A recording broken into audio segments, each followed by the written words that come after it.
WWE are in a dangerous period right now in terms of their top stars and talent coming through to take into the next generation. Yes, they are breaking records everywhere you look in terms of revenue, but what happens when the return pops run out, Cena's retirement tour is over, and all of their top merch sellers aren't at the top of the card anymore? In today's video, I'm going to break down the WWE's biggest issue right now, which is their aging roster and lack of new stars. WWE has a long history of stars at the top of the card being pushed out by the new talent, which the fans are clamoring for. The issue WWE is having right now is that all of their mainstream stars and top merch sellers are mostly over 40. Here's a look at the 2024 reported list of top merch sellers going into 2025 for the company. As you can see by their ages, they aren't going to be around much longer, or are already on their way out. Current champion Cody Rhodes is 40, and since finishing his story, his latest title run has felt repetitive and stale. Roman Reigns is already part-time and 40 years old, and his future seems to be more centered around Hollywood rather than wrestling.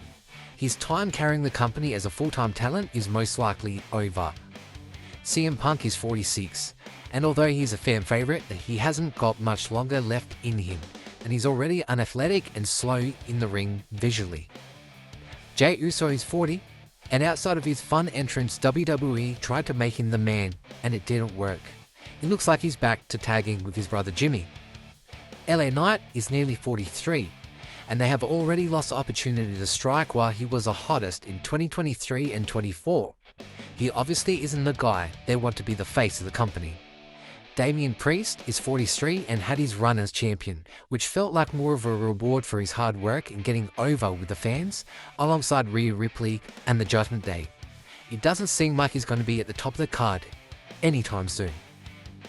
And as for John Cena and Randy Orton, they're obviously either retiring now or very, very soon in Randy's case. Then when you point to the other top stars who sell merch and move numbers with fans, they're all over 40, such as Drew McIntyre, AJ Styles, Finn Balor, Kevin Owens, and Sami Zayn.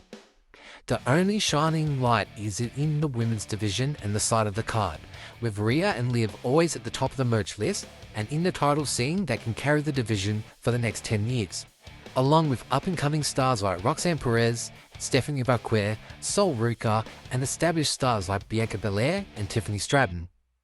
Looking into the future, for WWE, there aren't many future stars you can point to on the male side that can carry the company forward right now that are either established or on the cusp of being a world champion.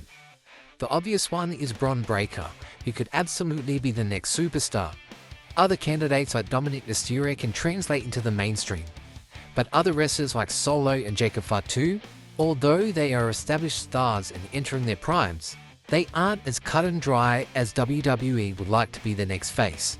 Jacob Fatu has a criminal record, and Solo doesn't have the traditional character or look that WWE normally poses as their main guy, if you're looking at their physique point of view. With women like Bayley, Becky, Charlotte, and Alexa holding down the fort in the women's division, and a plethora of young talent coming for their spots, the women's division will be fine, and in fact, it will flourish.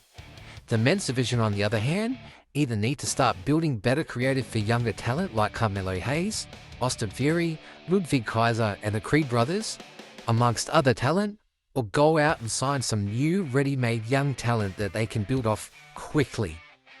So what do you think of the current roster? Does WWE have a problem finding their next face of the company?